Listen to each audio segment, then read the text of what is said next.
어린 시절 누구나 닮고 싶은 그런 인물들, 위인들이 있었을 겁니다.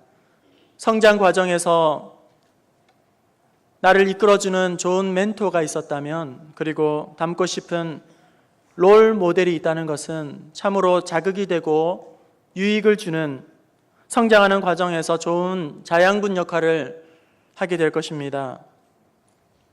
그래서 부모님들은 자녀들이 이와 같은 인물로, 이런 위인으로 살아가 주었으면 하는 그런 바람을 담아 자녀의 의지와는 전혀 상관없이 아이에게 이름을 붙여주곤 합니다.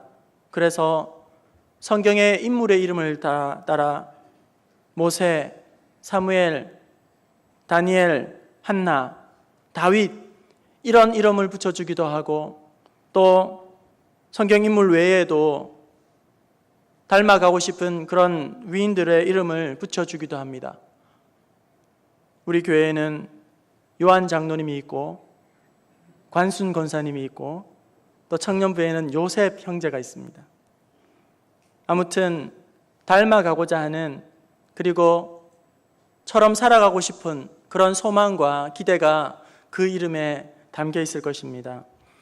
그럼에도 불구하고 구원받은 우리 하나님의 자녀들, 그리스도인들은 힘써 알아가고 닮아가야 할 한 분이 있습니다. 따라가야 할 모범이 있습니다. 그것은 다름 아닌 우리 예수 그리스도입니다. 앞서 함께 찬송하였던 찬송가 452장, 내 모든 소원 기도의 제목, 예수님 닮기 원함이라. 저와 여러분, 우리 예수님을 깊이 알아가고 더욱더 닮아가기에 힘쓰는 저들 되기를 원합니다.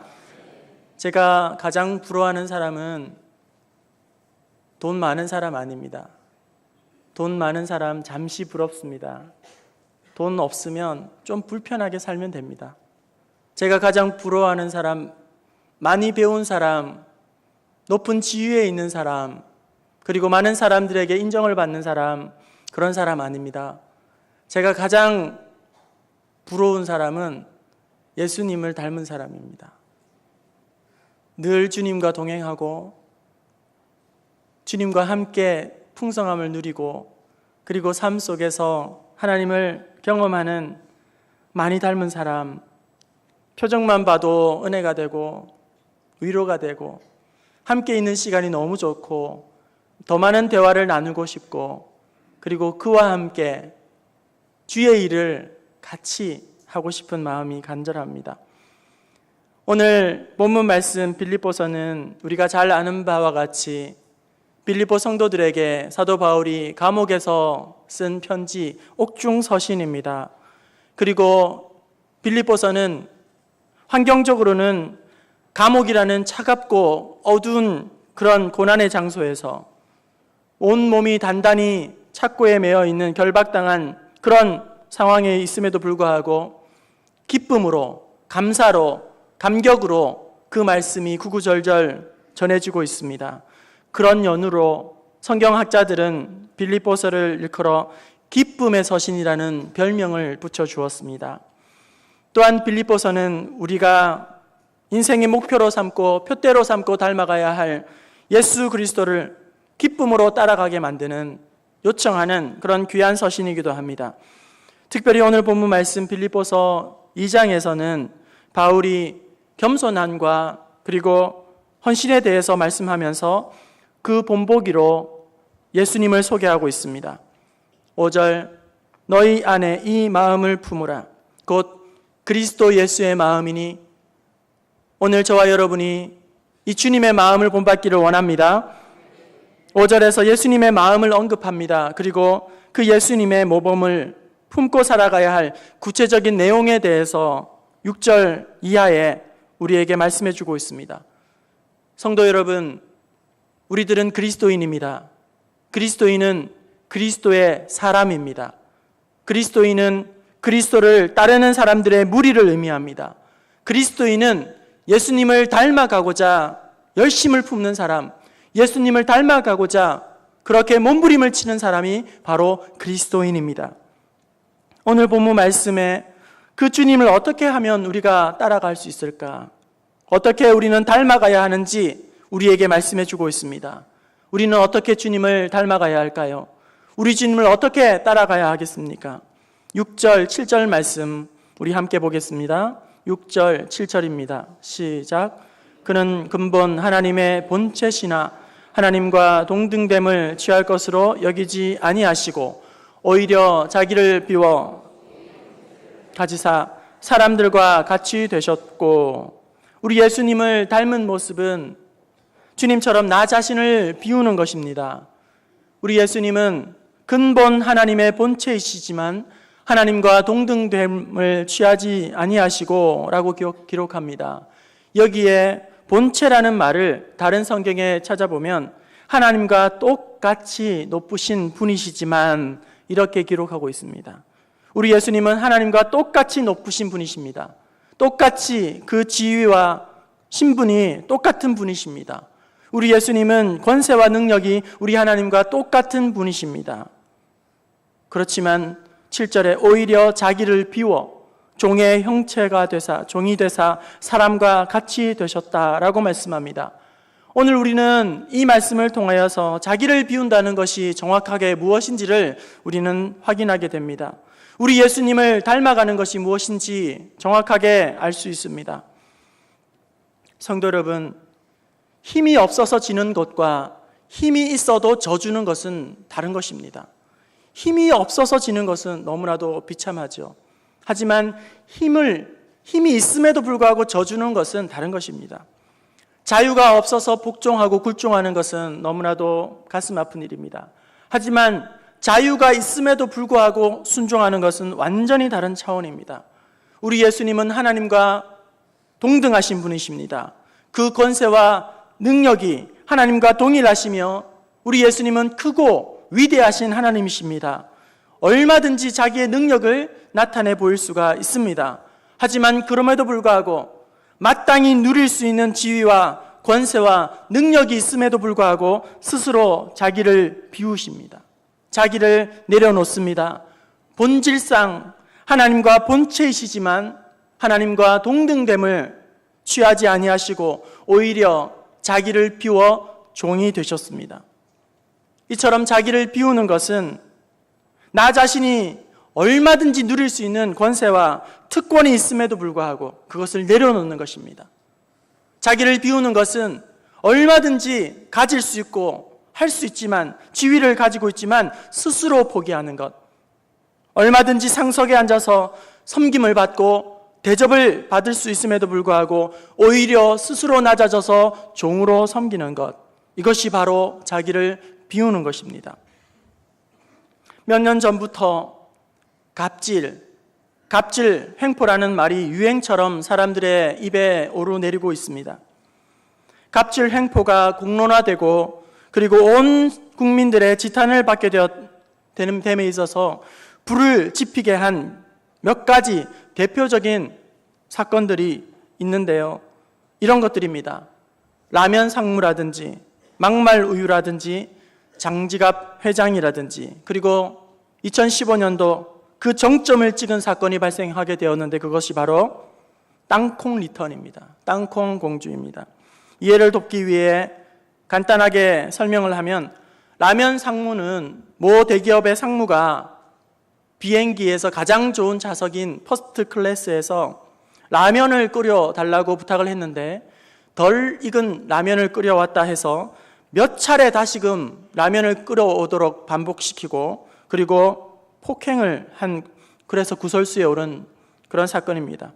그리고 막말 우유는 모 대기업 유제품 회사의 영업사원이 아버지 뻘 되는 점주에게 막말을 한 사건으로 사장까지 나서서 공식적인 사과를 하였지만 기업 차원에서 엄청난 손실과 타격을 입은 그런 사건이었고, 장지갑 회장 사건은 대형 베이커리의 회장님께서 자기의 외제차를 주차하는 문제로 호텔 지배인에게 폭언을 하고 가지고 있던 장지갑을 꺼내 그의 뺨을 수차례 때리는 사건으로 온 국민의 시민들의 원성을 사고 몰매를 맞고 결국 제빵 사업을 폐업을 하게 되는, 그런데 그 일로 생계를 유지하던 애꿎은 직원들만 날벼락을 맞은 사건이 바로 이 장지갑 사건입니다.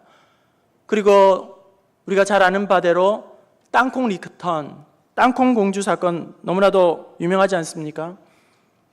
오너의 딸인 부사장이 자신에게 땅콩 봉지를 통째로 건넨 것을 죄를 물어서 기내에서 사무장을 내쫓고 비행기를 돌린 일로 국내 국외적으로 글로벌하게 나라 망신을 시킨, 본인은 40년 동안 갑질 인생으로 살아온 대가를 톡톡히 치룬 사건이 바로 땅콩 리턴입니다.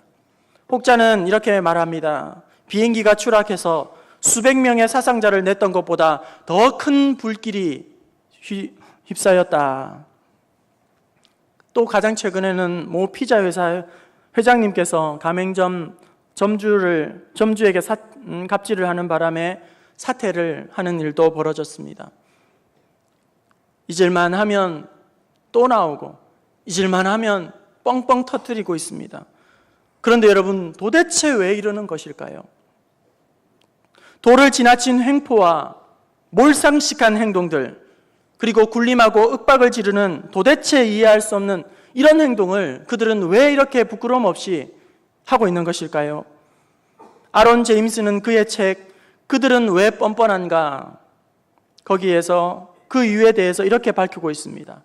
도가 지나친 행동을 하고서 뻔뻔하고도 당당하게 그렇게 굴림하고 윽박지르고 있는 그런 꼴통짓을 하는 이유에 대해서 그 속에 특권의식이 있기 때문이다. 특권의식이 깊이 자리 잡고 있기 때문이다. 이렇게 이야기를 하는 것입니다. 그러니까 자기의 업적이나 자기의 지위나 자기의 신분으로 얼마든지 그런 대우를 나는 받아야 한다.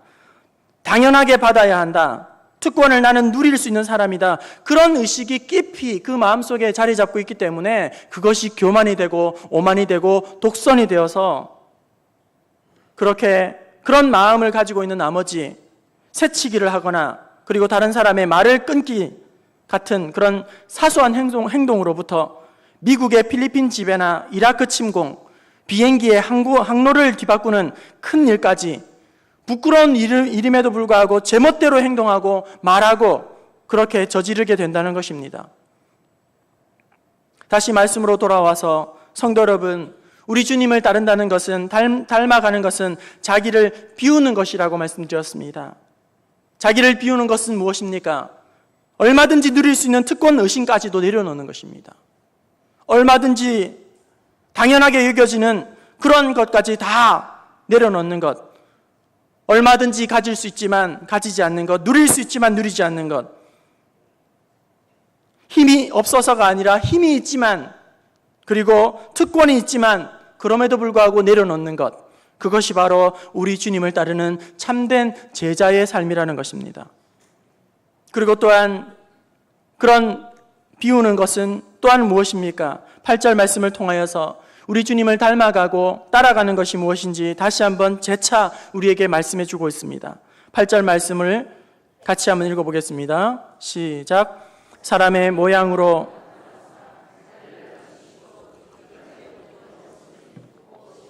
죽으심이라. 우리 주님을 닮아가는 것은 자기를 낮추시고 죽기까지 복종하는 모습입니다. 여러분, 자기를 높이는 것을 우리는 교만이라고 말하고 자기를 스스로 낮추는 것을 겸손이라고 말합니다. 사도 바울은 신앙의 공동체가 바르게 세워지기를 위해서 가장 중요한 요소가 무엇인가? 가장 중요한 필수 덕목이 무엇인가? 바로 겸손이라는 덕목이라는 것입니다. 빌립보서 2장 3절, 아무 일에든지 다툼이나 허영으로 하지 말고 오직 겸손한 마음으로 각각 자기보다 남을 낮게 여기고, 주님은 말씀합니다. 자신을 낮추고 그리고 자기를 복종하는 그런 일들을 하라고 우리에게 모범을 보여주신 것입니다. 그런데 여러분, 오늘 우리의 본성은 어떻습니까? 우리의 죄악된 본성은 어떻습니까? 낮아지려고 하기보다 기를 쓰고 기회만 있으면 높아지려고 합니다. 상석에 앉으려고 합니다. 올라가려고 합니다. 갑질 횡포에 대한 분노가 세상을 뒤엎고 여론의 몰매를 맞고 혐오의 대상이 되고 있지만, 나는 의리지만 그리고 나는 병이 되어도 좋지만 내 자식만큼은 갑으로 살아갔으면 좋겠다. 그렇게 생각하고 있지는 않습니까? 하나님께서 교회를 더 잘 섬기라고 주신 직분마저도 세상의 계급처럼 서열처럼 인식하고 높아지려고 하는 그런 잘못된 인식에 알게 모르게 우리가 편승해 있고 물들어 있지는 않습니까? 여러분, 직분 사모해야죠. 하나님 앞에 사모하는 마음으로 그렇게 섬겨야죠. 얼마나 귀하고 복된 일입니까? 하지만 그 직분 자체가 목적이 되면 망하게 되는 것입니다. 그 직분 자체가 목적이 되면 공동체를 해치는 사람이 됩니다. 무너뜨리고 깨뜨리는 사람이 되게 되는 것입니다. 차라리 저 사람은 직분 맞지 않는 것이 좋았을 법하였는데, 저 사람은 차라리 중직자가 되지 않는 것이 하나님의 교회를 위해서 유익할 텐데, 얼마나 많은 교회들이 신음하고 고통을 받고 교단과 노예가 문제에 휩싸이는지 모릅니다. 여러분, 오늘 우리의 원수 마귀는 무엇을 우리에게 요구하고 있습니까? 무엇을 좋아합니까? 마귀는 높은 것을 좋아합니다. 우리 예수님을 시험하기 위해서, 유혹하기 위해서 마귀가 예수님을 데리고 간 곳은 어디입니까? 성전 꼭대기에, 그리고 높은 산에, 그리고 우리 예수님을 유혹합니다. 이것을 다 주겠다. 그러나 우리 주님은 어디를 좋아하십니까? 우리 예수님은 높은 곳이 아니라 낮은 곳을 좋아하시고 겸손하게 섬기는 그 자리를 우리 주님은 찾아가십니다. 왜일까요? 우리 하나님은 겸손한 자를 기뻐하시기 때문입니다. 우리 하나님은 낮은 자와 함께 하시고 그에게 긍휼과 은혜를 한없이 베풀어 주시기 때문입니다. 야고보서 4장 6절, 그러나 더욱 큰 은혜를 주시나니 그러므로 일렀으되 하나님이 교만한 자를 물리치시고 겸손한 자에게 은혜를 주시니라. 우리 하나님은 겸손한 자를 미워하십니다. 싫어하십니다. 물리치십니다. 하지만 겸손한 자를 사랑하십니다. 안아주십니다. 복주십니다. 긍휼히 여겨주십니다. 물이 높은 곳에서 낮은 곳으로 흐르듯이 우리 하나님의 은혜는 낮은 곳으로 임하게 되는 것입니다. 하나님의 생수의 강물은 낮은 곳에서 누리고 낮은 곳에서 맛보고 즐기게 되는 것입니다. 예수님은 제자들에게 누구든지 나를 따라오려거든 자기를 부인하고 자기의 십자가를 지고 나를 따를 것이니라 말씀합니다. 우리 주님을 따르는 길은 내가 가고 싶은 길을 가는 것이 아닙니다. 우리 주님이 원하시는 그 길을 따라가는 것입니다. 우리 주님을 따라가는 그 길은 내가 하고 싶은 일 하는 것 아닙니다. 하나님께서 기뻐하시는 일, 하나님께서 나에게 원하시는 그 일을 하는 것입니다. 하지만 여러분, 힘들지만 남들이 그것을 알아주지 않지만 울면서라도 우리 주님을 따라가면 그 끝에서 우리 주님이 나를 안아주실 줄로 믿습니다. 의의 면류관, 생명의 면류관, 잘하였도다 착하고 충성된 종아, 그렇게 비틀거리면서라도 주님의 뒤를 따라가면 우리 주님이 우리를 반겨 맞아주실 줄로 믿습니다. 저는 지금까지 예수님을 어떻게 따라가야 할지, 어떻게 닮아가야 할지 여러분에게 말씀을 드렸습니다.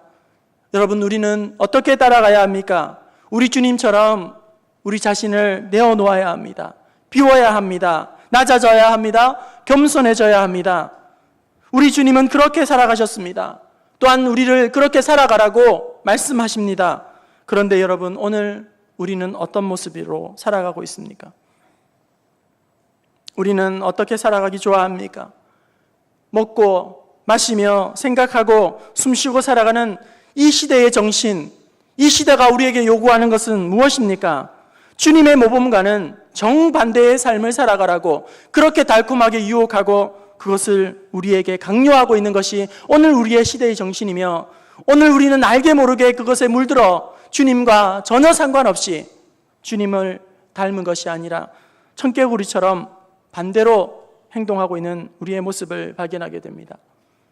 저는 오늘 설교의 제목을 내 안에 너 있다 라는 제목으로 정해보았습니다. 내 안에 너 있다. 여러분, 어디에서 들어본 것 같지 않습니까? 이 이야기를 제가 1부 때 하니까 어느 나이 드신 남자 집사님이 파리의 여인 이렇게 말씀하시더라고요. 2004년도 SBS 특별 드라마 파리의 여인, 박신양과 김정은이 주연한 이 드라마에서 주인공이 상대를 향한 애끓는 마음과 그 마음을 알아주지 않는 야속한 그런 마음을 담아서 내 안에 너 있다, 이렇게 해서 유명한 대사가 되었죠. 드라마에서는 내 안에 너 있다, 이 대사는 외사랑, 짝사랑의 그 애틋한 마음을 표현한 것이라면 오늘 설교 제목으로 정해본 내 안에 너 있다, 이 말은 제가 조금은 비틀어서 사용한 그런 제목입니다. 앞서 언급하였던 갑질 횡포들, 세간을 떠들썩하게 만든 일련의 사건들을 보면서 여러분은 어떤 반응을 보이셨습니까? 마음이 불편해지면서 다른 사람들처럼 을의 입장에서 갑들을 정죄하고 비판하고 그리고 시원하게 욕해주고 손가락질을 하고 분노를 표하지는 않았습니까? 여론이 들끓을 때 여론에 편승하여서 그동안 갑으로 행세해온 사람들, 눌린 감정들을 몽땅 풀어버리는 힐링 도구로 그들을 삼았던 것은 아니십니까? 그런데 여러분, 그렇게만 볼 것이 아니라 이런 일련의 사건들을 통하여서 나 자신을 볼 수 있어야 한다는 것입니다. 오늘 나와 여러분은 알게 모르게 그런 것에 물들어 있고 뒤틀어져 있는 우리의 자아와 본성을 볼 수 있어야 한다는 것입니다. 오늘 본문 말씀 사도 바울이 전해준 예수님의 모범과 얼마나 우리는 동떨어져 있는가 하는 사실을 처절하게 깨닫고 주님 앞에 회개하며 돌아와야 한다는 것입니다. 갑의 횡포는 우리 한국 사회의 수준 없는 부끄러운 민낯을 드러낸 것이고 또한 하나님의 자녀로서 오늘 우리가 받은 소금의 사명과 빛의 사명을 다하지 못한 우리 그리스도인들의 부끄러운 민낯이 바로 이런 것이라는 겁니다. 라면 상무, 막말 우유, 장지갑 회장, 땅콩 리턴, 나와는 전혀 상관이 없는 달나라 별나라처럼 그렇게 생각하고 시원하게 욕하여 주었지만 주체를 바꾸면, 나로 바꾸면 바로 그 일이 내 이야기가 된다는 것입니다. 재미있는 사실은 라면 상무 사태가 발생하였을 때에 땅콩 리턴의 주인공인 대한항공 전 부사장이 자기의 항공 사내 게시판에 라면 상무에 대한 비판과 함께 당한 직원들을 감싸고 위로하는 글을 스스로 직접 올렸습니다. 그 글은 다음과 같습니다. 승무원을 폭행 사건한 현장에 있었던 승무원들이 겪었을 당혹감과 수치스러움에 대해서 얼마나 컸을지 참으로 마음이 아프고 안타깝다, 이렇게 사내 게시판에 그녀가 올렸습니다. 하지만 그렇게 비판한 라면 상무는 포스코에서 즉시 해임을 당하고 갑질의 대가를 톡톡히 치르게 만들었습니다. 하지만 정작 1년 뒤에 자신이 똑같은 잘못으로 해임당하리라는 사실은 꿈에도 그녀는 생각하지 못했을 것입니다. 여러분, 오늘 우리가 잘못이라고 지적을 하고 나쁘다고 성토를 하고 있는 그 일에 얼마든지 우리가 자기 스스로 빠지고 발목이 잡힐 수 있다는 사실을 우리는 기억할 수 있어야 합니다. 비행기를 회항시키고 종업원을 무릎 꿇게 만들고 주차관리원에 뺨을 치는 그런 큰 갑질은 하지 않는다 할지라도 우리의 작은 일상에서 주유원이나 세차 알바를 하는 사람들을 은근히 무시하거나 식당에서나 마트에 가서 도우미들의 그런 서비스에 대해서 우월감을 표시한다거나 자장면 배달을 하는 사람들을 하찮게 여기는 그런 얄팍한 태도, 이것 모두 다 나의 이야기이고 오늘 우리의 못난 자신의 모습이라는 사실입니다. 어떻게 된 것이 우리는 쥐꼬리만한 힘만 주어줘도 그것을 휘두르려고 하고 허세를 부리고 생색을 내고 서열을 세우는 속물 인생으로 살아가고 있는지, 교회 안에서도 받은 은혜와 직분들을 계급이나 서열로 여겨서 교회 공동체 안에서조차 줄을 서게 만드는 당을 짓고 허세를 부리게 하는 형제와 자매를 실족하게 만들고 깊은 상처를 떠안기고 있는 것은 아닌지, 오늘 이 일에 누가 자유할 수 있을까요? 모든 일이 주의 성령을 근심하게 만드는 일이고 복음의 해방꾼 노릇을 자처하는 일이며 소금과 빛으로 살지 못하게 하는 그런 일인 것입니다. 내 안에 주님으로 가득 차야 하는데, 내 안에 성령으로 충만해야 하는데, 내가 주님을 닮은 인격으로 소금으로 빛으로 살아가야 하는데, 내 안에는 또 한 명의 라면 상무가 살고 있고 또 한 명의 장지갑 회장이 살고 있고 땅콩 공주가 내 안에 살고 있음을 우리는 인식할 수밖에, 고백할 수밖에 없다는 것입니다. 손양원 목사님의 기념관에는 고은 목사님께서 손양원 목사님을 기리며 쓰신 시가 걸려 있는데요, 이 시를 여러분에게 소개하고 오늘 설교의 말씀을 마치려고 합니다. 제목은 당신은 이미 땅의 사람이 아니었습니다. 오늘 당신을 말하는 것은 너무 어설퍼 오히려 누가 됩니다. 버림받은 나환자들, 더러운 피로고 피고름을 당신 입술로 빨아내실 때 당신은 이미 이 땅의 사람이 아니었습니다. 두 아들 동인 동신이 피투성이로 쓰러져 순교의 제물 되던 날, 자식 하나 바친 것도 영광인데 둘씩이나 순교의 제물 받으시니 하나님 감사합니다 하며 눈물 흘리실 때에 당신은 이미 이 땅의 사람이 아니었습니다. 보기만 해도 소름 끼치는 두 아들 난사한 사람, 양자 삼으시던 날 사랑의 원자탄은 터지고 이 땅에 십자가로 서서 기뻐 하늘 바라보던 당신, 이미 이 땅의 사람이 아니었습니다. 오늘은 남해가 보이는 애양원 동산에 당신마저 순교자 되어 두 아들과 나란히 누우셨을 때 당신은 이 땅이 마치 감당하지 못할 사람이었습니다. 오늘 당신을 말하는 것은 너무 부끄러워 오히려 누가 됩니다. 성도 여러분, 손양원 목사님을 두고 땅의 사람이 아니라고 말할 정도로 참으로 초월적인, 상상을 초월하는, 흉내조차 낼 수 없는 그런 삶을 살아가셨습니다. 손양원 목사님은 오늘 말씀에 나오고 있는 우리 주님의 뒤를 온전히 따랐기 때문에 그러한 삶을 살아가셨던 것입니다. 마찬가지 오늘 우리의 의지는 너무나도 부족합니다. 우리의 열심은 너무나도 부족하고 가볍습니다. 우리의 헌신은 너무나도 보잘것이 없습니다. 우리가 앞에서 걸어가신 그 주님을 닮아가려고 몸부림을 치기만 한다면, 우리 주님을 따라가겠다고 믿음으로 결단하고 나아간다면, 순종하면 오늘 우리도 그 길 가게 하실 줄로 믿습니다. 예수님을 따르는 길은 분명 쉬운 길이 아닙니다. 우리 주님을 따르는 길은 포기해야 할 것이 너무나도 많습니다. 주님을 닮아가는 것은 내려놓아야 할 것이 너무나도 많은 것입니다. 하지만 우리 주님을 따르는 사람들이 누리는 특별한 은혜가 있습니다. 우리 주님을 따르는 사람들만이 얻게 되는 특별한 은총이 있다는 사실을 여러분 기억할 수 있기를 바랍니다. 울면서라도 우리 주님을 따라갑시다.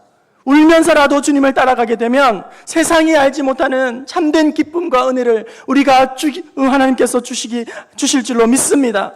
세상이 알지 못하는, 세상이 줄 수 없는 참된 기쁨과 참된 만족과 참된 은혜를 맛보게 하실 줄로 믿습니다.